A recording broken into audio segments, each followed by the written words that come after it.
90% लड़कियों में कभी ना कभी पीरियड्स में पेन होती है और पेन की वजह से वो स्कूल नहीं जा पाती, उनको ऑपरेशन भी करवाना पड़ जाता है और आगे चलकर प्रेगनेंसी भी नहीं होती है। आज मैं आपको इसी कंडीशन के बारे में, जिसको हम मेंस्ट्रुअल पेन या पेनफुल क्रैम्प्स बोलते हैं, जो कि सेकेंडरी डिस्मेनोरिया बोलते हैं जिसको, उसके मैं आपको कारण बताऊंगी और फिर मैं उनके आपको इलाज बताऊंगी, ताकि आप आगे चल के ऑपरेशन से, कैंसर से, इन सब बीमारियों से बच सकें।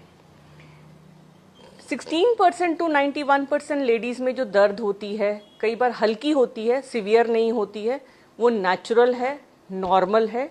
वो जब भी अंडेदानी में से अंडा निकलता है तो वो पेन होती है। वो पेन एक सिंपल पेन किलर से ठीक हो जाती है। वो यूजुअली लड़कियों को माहवारी शुरू होने के 6 महीने से 2 साल के बाद होती है और उसमें इतना सीवियर नहीं होता कि उसको उल्टियाँ लग जाएं या उसको टट्टियाँ लग जाएं या उसको स्कूल से छुट्टी लेनी पड़े। अगर इसके बियॉन्ड दर्द होती है, मतलब इसके बाद पेशेंट को अगर दर्द होने लगती है जिसमें सपोज वो नॉर्मल रही और उसके साल बाद उसको पेन होने लग गई, उसका कारण अगर हम ढूंढते हैं और कारण मिलता है तो उसको हम सेकेंडरी डिस्मेनोरिया बोलते हैं। कारण कहीं पे भी हो सकता है, बच्चेदानी में हो सकता है या बच्चेदानी के बाहर जो आसपास जगह है वहाँ पे हो सकता है। तो सबसे कॉमन जो कारण है जिसमें सर्जरी की वजह से, जिसके लिए सर्जरी लोगों को, जिसको बोलते हैं ना कि उनको गांठें हो जाती हैं और उसकी गांठों का ऑपरेशन यूजुअली शादी होने से पहले करवा दिया जाता है, उस कंडीशन को हम बोलते हैं एंडोमेट्रोसिस।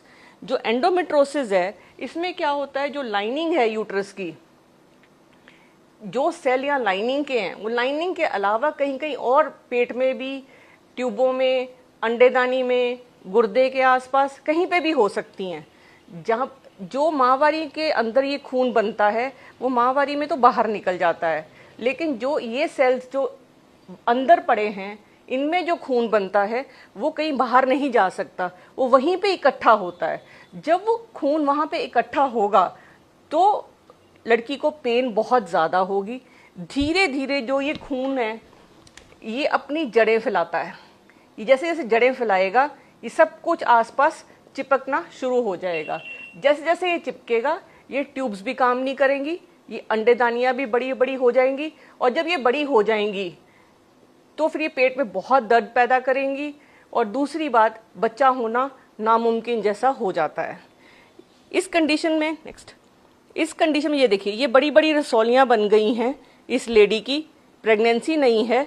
फिर हमने ऑपरेशन करके इन रसौलियों को निकाला और उसके बाद ये लैप्रोस्कोपी से सर्जरी हुई, उसके बाद इसको प्रेगनेंसी हो गई। इसके बाद अगला कारण जो हमारा होता है जिसमें दर्द होती है वो है फाइब्रॉइड। फाइब्रॉइड ऑलमोस्ट हर लेडी को होता है, अप्रॉक्सीमेटली 90% चांसेस हैं कि लेडी को फाइब्रॉइड होंगे। लेकिन अगर वो फाइब्रॉइड ऐसी लोकेशन में है, सपोज वो यहाँ पे है जो अंदर कैविटी की तरफ जा रहा है या बड़ा है, तो वो पेन पैदा करता है। जब वो पेन पैदा करेगा तो लेडी को जब पीरियड्स आएंगे तब पेन बहुत ज़्यादा होती है। जैसे हम दिखा रहे हैं, फाइब्रॉइड कहीं कहीं पे जहाँ पड़ा है, एक तो ये रास्ता बंद करेगा, जो रास्ता बंद करेगा यहाँ से जो रास्ता है वो बच्चा होने नहीं देगा, दूसरा पेन पैदा करेगा। एक पेशेंट का हम आपको वीडियो दिखा रहे हैं जिसके ये उसके बच्चेदानी के अंदर एक फाइब्रॉइड है जिसको हमने दूरबीन द्वारा निकाला है। फाइब्रॉइड के बाद जो अगली कंडीशन है जिसकी वजह से नेक्स्ट वो है जब अंदर कॉपर्टी लगी रहती है, उसमें भी पीरियड्स में बहुत पेन होती है। नेक्स्ट, और कई बार क्या होता है, जो ये सेल अंदर हैं, ये यूट्रस के अंदर भी होते हैं। यहाँ पे कोई रसौली नहीं मिलेगी, कोई गांठ नहीं मिलेगी, लेकिन इतना सीवियर पेन होता है और बच्चा भी नहीं होता, बिकॉज ये जो सेल हैं ये खून बनाते हैं। जब ये खून बनाएंगे तो ये चिपका चिपकी आपस में शुरू हो जाती है यहाँ पे टिश्यूज़ की, जिसको कहते हैं हम सोजिश हो जाती है खून की वजह से, और उसकी वजह से पेशेंट को बहुत पेन होती है जब उसको पीरियड्स आते हैं। पीरियड्स में ही पेन क्यों होती है? पीरियड्स में पेन इसलिए होती है बिकॉज जो सेल खून बनाते हैं और वो झड़ते हैं, वो पीरियड्स के ड्यूरिंग तो वो यहाँ से बाहर आ जाते हैं, जिसको मेंसेस के रूप में आ जाते हैं। लेकिन जो अंदर सेल हैं वो खून वहीं पे इकट्ठा होता है। शरीर में अंदर कहीं पे भी खून इकट्ठा होगा तो वो पेन पैदा करेगा। और जब भी वो खून इकट्ठा होगा वो आसपास सोजिश पैदा करेगा और सब कुछ आपस में जो टिश्यूज हैं वो चिपक जाएंगे। वो चिपकेंगे तो आगे चल के उनमें इन्फेक्शन भी होती है, पेन भी होती है और स्कारिंग जिसको कहते हैं ना कि स्कार बन जाता है और डिस्टॉर्शन हो जाती है। सब चीज़ आपस में जो नॉर्मल एनाटमी है, जो नॉर्मल आपस में उनका हिसाब किताब है, वो सब बदल जाता है। इसके बाद पेल्विक इन्फेक्शन के बारे में मैं पहले भी बात कर चुकी हूँ। जो सोजिश है वो सबसे कॉमन कारण है।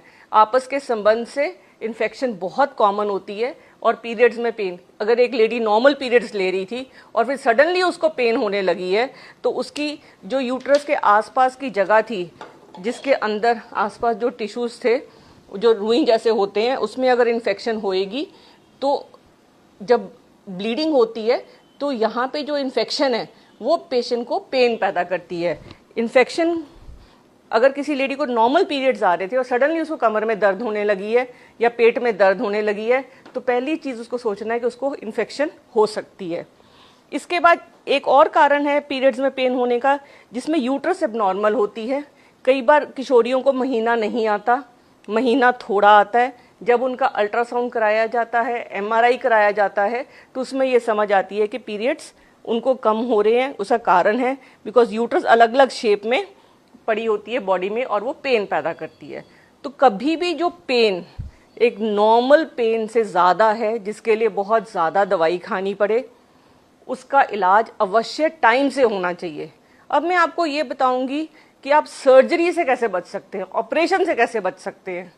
जो खून इसमें जमा हो रहा है, शुरू में तो ये इतना सा खून जमा होता है, फिर ये थोड़ा और बड़ा होगा, फिर ये और बड़ा होगा, फिर ये और बड़ा होगा। 4 सेंटीमीटर से कम अगर साइज है तो उसको ऑपरेट करने की ज़रूरत नहीं है, अगर उसमें पेन नहीं है और अगर उसने गेड़ा नहीं खा लिया है तो, या उसमें अंदर मवाद नहीं है। तो बहुत पेशेंट्स हैं जो 3 सेंटीमीटर 2 सेंटीमीटर में वो अपना ऑपरेट करा देते हैं, जो कि ज़रूरत नहीं है। सिर्फ मेडिसिन एंड ओनली मेडिसिन जो कि लंबी चलती है, कई बार 6 महीने से लेके 2 साल तक मेडिसिन चलती है, जिसकी वजह से ये जो रसौलियाँ हैं धीरे धीरे ये कम हो जाती हैं। ये एट टाइम्स इतनी छोटी रह जाती हैं कि जो प्रॉब्लम हो रही है बच्चा नहीं होने के लिए और जो प्रॉब्लम हो रही है इधर दर्द की, वो काफ़ी हद तक कंट्रोल हो जाती है। इसके लिए इसके बाद मेरे को ये बताना है कि हमें ऑपरेशन हमेशा दूरबीन से करवाना चाहिए और हमेशा पहले दवाई लेनी चाहिए। पहले दवाई लेके अगर उससे साइज़ कम नहीं होता या उससे आराम नहीं मिलता तभी हमें सर्जरी करानी चाहिए, वरना हमें सर्जरी किसी हाल में नहीं करानी चाहिए। बिकॉज कई बार क्या होता है, इस रसौली को अकेला निकालना चाहिए क्योंकि जो इसके आसपास का टिश्यू है उसमें अंडा बनाने की क्षमता होती है। लोग पूरी अंडेदानी निकलवा देते हैं, जिससे क्या है कि पूरी अंडेदानी आगे चल के बच्चा होने में बहुत दिक्कत होती है। तो इट इज़ ऑलवेज बेटर। और इसमें कई बार ऐसे टेस्ट आ जाते हैं जो कैंसर में भी पॉजिटिव आते हैं, तो मरीज़ घबरा जाता है कि कहीं उसको कैंसर तो नहीं है, जबकि वो कैंसर नहीं होता। इस एंडोमेट्रोमा की वजह से ही उसका जो CA-125 का लेवल है, एक टेस्ट है CA-125 का लेवल, ये कई बार एज हाई एज 200 भी आ जाता है, लेकिन वो कैंसर नहीं होता। बिकॉज यंगर एज में ये लेवल अगर इस लेवल पे है, कई बार ये सिर्फ एंडोमेट्रोसिस होता है, कैंसर नहीं होता। तो इसलिए बहुत ज़रूरी है कि हम जब भी अपनी कोई भी ऑपरेशन जो अंडेदानी का हो या बच्चेदानी का हो और वो शादी से पहले करवाने की सोचें, तो एक अच्छी गायनेकोलॉजिस्ट से सलाह लेके उसके बाद ही सर्जरी करवाएं, वरना सर्जरी नहीं करानी चाहिए। बिकॉज आगे चल के जो फ्यूचर उनकी बच्चा पैदा करने की क्षमता है वो कम हो जाती है या मुश्किल हो जाती है।